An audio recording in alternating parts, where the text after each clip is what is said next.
आज की कहानी सुनाएंगे डॉक्टर छंगाराम मीणा और कहानी का शीर्षक है ऊंट और सियार। मित्रों, सभी को नमस्कार। मैं डॉक्टर छंगाराम मीणा अलवर राजस्थान का निवासी हूँ। हम मेवात में रहते हैं। मेवात में प्राचीन काल में जो कहानियाँ कही जाती थी उन्हें बात कहा जाता था। मेवात में बात बहुत प्रचलित है। कुछ शिक्षाप्रद बात कहानियाँ भी हैं। मैं आज एक कहानी, शिक्षाप्रद कहानी सुनाना चाहता हूँ। एक ऊंट और एक सियार दोनों दोस्त थे। मेवात में दोस्त को भायला कहते हैं। दोनों भायला थे। दोनों को एक बार तेज भूख लगी। ऊंट ने कहा कि आओ मित्र, कुछ कचरे और ककड़ियाँ खाने चलते हैं। दोनों दोस्त चल दिए। रास्ते में नदी बह रही थी। तेज बहाव और गहरा पानी होने के कारण सियार ने ऊंट से विनती की कि मित्र, मुझे अपनी पीठ पर बिठा लो ताकि हम नदी पार कर लें।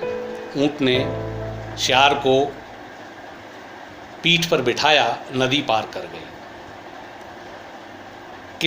किसी किसान के खेत में पहुंचकर सियार ने एक कचरा खाया और पेट भर गया। ऊंट का पेट नहीं भरा था। सियार ने कहा कि मुझे हुकीकी की मन में आ रही है। ऊंट ने मना किया कि नहीं, अभी चिल्लाओ मत, वरना किसान आ जाएगा और हमारी पिटाई हो जाएगी। लेकिन सियार नहीं माना और उसने हुकीकी अर्थात चिल्लाने की आवाज़ में ज़ोर से पुकारा। इसके बाद सियार खेत में से नदी की ओर, रास्ते की ओर भाग गया। किसान तुरंत हुकीकी की आवाज़, चिल्लाने की आवाज़ सुनकर खेत पर पहुंचा।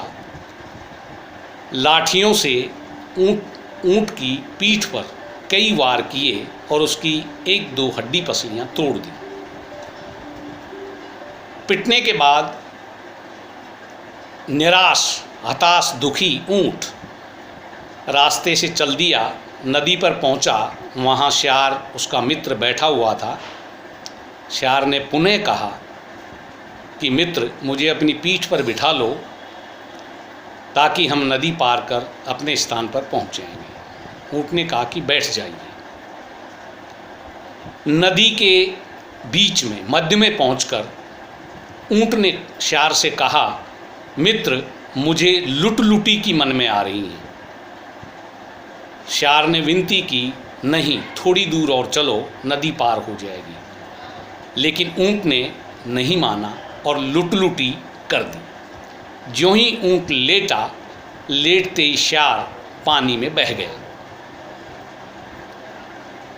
सियार ने बदी की थी, उसका फल उसको मिल गया। जैसे को तैसा, टिट फॉर टैट।